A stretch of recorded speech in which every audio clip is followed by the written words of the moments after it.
La joie de l'Évangile, Evangelii Gaudium du pape François. Quatrièmement, la mission qui s'incarne dans les limites humaines. L'Église, qui est disciple missionnaire, a besoin de croître dans son interprétation de la parole révélée et dans sa compréhension de la vérité. La tâche des exégètes et des théologiens aide à mûrir le jugement de l'Église. D'une autre façon, les sciences le font aussi. Se référant aux sciences sociales, par exemple, saint Jean-Paul II a dit que l'Église prête attention à leurs contributions pour tirer des indications concrètes qui l'aident à remplir sa mission de magistère. En outre, au sein de l'Église, il y a d'innombrables questions autour desquelles on recherche et on réfléchit avec une grande liberté.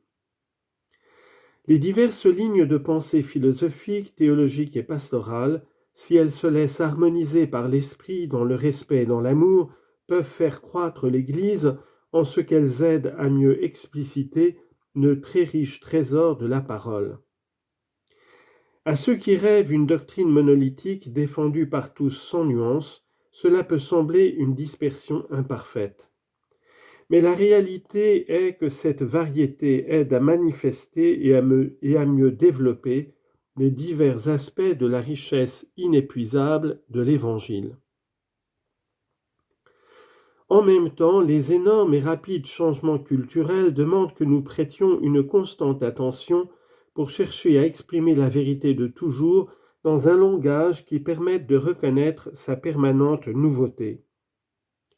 Car dans le dépôt de la doctrine chrétienne, une chose est sa substance et une autre la manière de formuler son expression. Parfois, en écoutant un langage complètement orthodoxe, celui que les fidèles reçoivent, à cause du langage qu'ils utilisent et comprennent, c'est quelque chose qui ne correspond pas au véritable évangile de Jésus-Christ. Avec la sainte intention de leur communiquer la vérité sur Dieu et sur l'être humain, en certaines occasions, nous leur donnons un faux Dieu ou un idéal humain qui n'est pas vraiment chrétien. De cette façon, nous sommes fidèles à une formulation, mais nous ne transmettons pas la substance. C'est le risque le plus grave. Rappelons-nous que l'expression de la vérité peut avoir des formes multiples, et la rénovation des formes d'expression devient nécessaire pour transmettre à l'homme d'aujourd'hui le message évangélique avec son sens immuable. Ceci a une grande importance dans l'annonce de l'Évangile si nous avons vraiment à cœur de faire mieux percevoir sa beauté et de la faire accueillir par tous. De toute façon, nous ne pourrons jamais rendre les enseignements de l'Église comme quelque chose de facilement compréhensible et d'heureusement apprécié par tous. La foi conserve toujours un aspect de croix. Elle conserve quelque obscurité qui n'enlève pas la fermeté à son adhésion. Il y a des choses qui se comprennent et s'apprécient seulement à partir de cette adhésion qui est sœur de l'amour, au-delà de la clarté avec laquelle on peut en saisir les raisons et les arguments. C'est pourquoi il faut rappeler que tout enseignement de la doctrine doit se situer dans l'attitude évangélisatrice qui éveille l'adhésion du cœur avec la proximité, l'amour et le témoignage. Dans son constant discernement, l'Église peut aussi arriver à reconnaître des usages propres qui ne sont pas directement liés au cœur de l'Évangile. Aujourd'hui, certains usages, très enracinés dans le cours de l'histoire, ne sont plus désormais interprétés de la même façon et leur message n'est pas habituellement perçu convenablement. Ils peuvent être beaux, cependant maintenant ils ne rendent pas le même service pour la transmission de l'Évangile. N'ayons pas peur de les revoir. De la même façon, il y a des normes ou des préceptes ecclésiaux qui peuvent avoir été très efficaces à d'autres époques, mais qui n'ont plus la même force éducative comme canaux de vie. Saint Thomas d'Aquin soulignait que les préceptes donnés par le Christ et par les apôtres au peuple de Dieu sont très nombreux.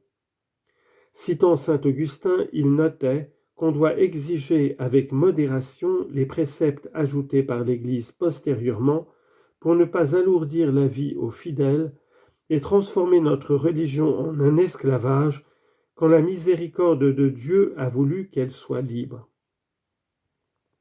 Cet avertissement fait il y a plusieurs siècles a une terrible actualité. Il devrait être un des critères à considérer au moment de penser une réforme de l'Église et de sa prédication qui permettent réellement de parvenir à tous. D'autre part, tant les pasteurs que tous les fidèles qui accompagnent leurs frères dans la foi ou sur un chemin d'ouverture à Dieu ne peuvent pas oublier ce qu'enseigne le catéchisme de l'Église catholique avec beaucoup de clarté en disant « L'imputabilité et la responsabilité d'une action peuvent être diminuées, voire supprimées, par l'ignorance, l'inadvertance, la violence, la crainte, les habitudes, les affections immodérées et d'autres facteurs psychiques ou sociaux. » Par conséquent, sans diminuer la valeur de l'idéal évangélique, il faut accompagner avec miséricorde et patience les étapes possibles de croissance des personnes qui se construisent jour après jour.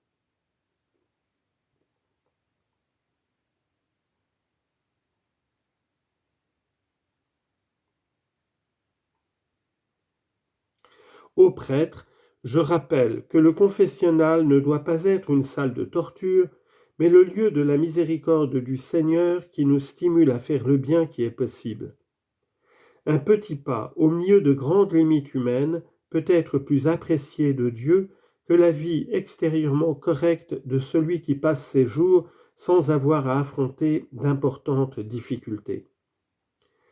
La consolation est l'aiguillon de l'amour salvifique de Dieu qui œuvre mystérieusement en toute personne, au-delà de ses défauts et de ses chutes, doivent rejoindre chacun. Nous voyons ainsi que l'engagement évangélisateur se situe dans les limites du langage et des circonstances. Il cherche toujours à mieux communiquer la vérité de l'Évangile dans un contexte déterminé, sans renoncer à la vérité, au bien et à la lumière qu'il peut apporter quand la perfection n'est pas possible. Un cœur missionnaire est conscient de ses limites et se fait faible avec les faibles et tout à tous. 1 Corinthiens chapitre 9 verset 22. Jamais il ne se ferme, jamais il ne se replie sur ses propres sécurités, jamais il n'opte pour la rigidité autodéfensive. Il sait que lui-même doit croître dans la compréhension de l'Évangile et dans le discernement des sentiers de l'Esprit, et alors il ne renonce pas au bien possible, même s'il court le risque de se salir avec la boue de la route.